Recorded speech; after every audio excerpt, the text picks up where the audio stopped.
Doctor ইউনূসকে ভয়ঙ্কর হুমকি শেখ হাসিনার। জানাবো কবে হবে নির্বাচন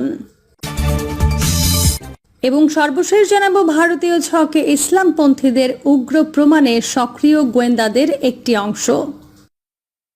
এতক্ষণ শুনছিলেন সংবাদ শিরোনাম, এবার বিস্তারিত। ডক্টর ইউনূসকে ভয়ঙ্কর হুমকি শেখ হাসিনার। আওয়ামী লীগ সভানেত্রী শেখ হাসিনার নতুন আরও একটি অডিও রেকর্ড সামাজিক যোগাযোগ মাধ্যমে ছড়িয়ে পড়েছে। সেখানে অন্তর্বর্তীকালীন সরকারের প্রধান উপদেষ্টা ডক্টর মোহাম্মদ ইউনূস ও জামায়াতকে ভয়ঙ্কর হুমকি দিতে শোনা গেছে।